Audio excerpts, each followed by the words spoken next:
Welcome to my YouTube channel Ramesh online.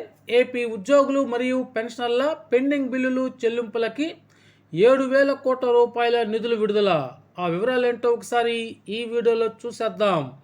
ఇక విషయానికి వచ్చినట్లయితే ఏపీలో కూటమి ప్రభుత్వం అధికారంలోకి వచ్చిన తర్వాత ఉద్యోగ పెన్షన్లకి దాదాపుగా 1-2 తేదీల్లో జీతాలు పెన్షన్లు జమ కావటం శుభ పరిణామమే అయినప్పటికీ ఇంకా డిఏ మరియు పిఆర్సి బకాయిలతో సహా చాలా వరకు ఆర్థిక బకాయిలు ఇంకా పెండింగ్లోనే ఉన్నాయి.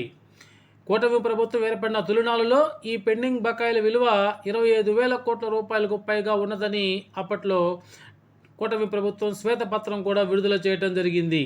అయితే ఈ బకాయిలు నెలలు గడిచే కొద్దీ ఇప్పటికీ దాదాపుగా 37,000 కోట్ల రూపాయలకైతే చేరాయి. కాగా ఈ పెండింగ్ బకాయిల కోసం ఇటీవల రాష్ట్ర ప్రభుత్వం 7,250 కోట్ల రూపాయలు విడుదల చేసి వివిధ రకాల pending బిల్లులైన GPF, APGLI, medical reimbursement మరియు సిపిఎస్ ఉద్యోగుల బకాయిలను చెల్లించిన సంగతి తెలిసిందే. ఇక ఆర్బీఐ ద్వారా తీసుకున్నటువంటి ఆ రుణాల వివరాలు అయితే ఇలా ఉన్నాయి.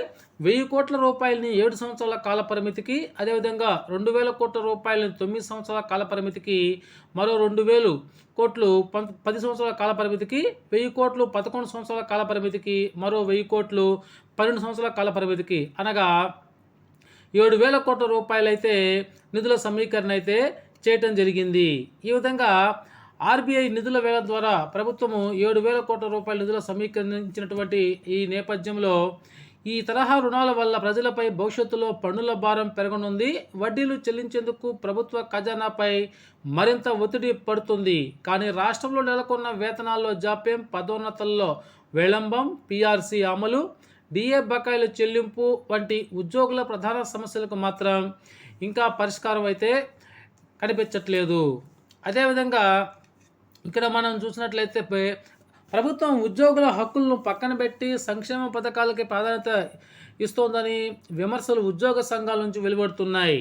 తల్లికి వందనం వంటి పథకాలు రాజకీయ ప్రాధాన్యతను పొందుతున్నప్పటికీ నెలల తరబడి వేతనాల కోసం ఎదురు చూస్తున్న ఉద్యోగులకు మాత్రం దీనిలో లాభం లేకపోవడం పట్ల తీవ్ర అసంతృప్తి వ్యక్తమవుతుంది.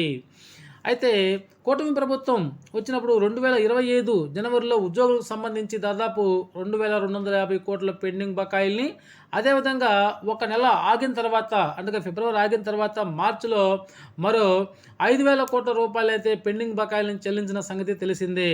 అదేవిధంగా ఈ మే నెలలో కనీసం రానున్నటువంటి క్వార్టర్ అయినటువంటి జూన్ క్వార్టర్కు సంబంధించి కూడా మరికొన్ని కోట్ల రూపాయల నిధులు విడుదల చేసి ఈ పెండింగ్ బిల్లులను చెల్లించాలని ఉద్యోగ పెన్షనర్లు కోరుతున్నారు.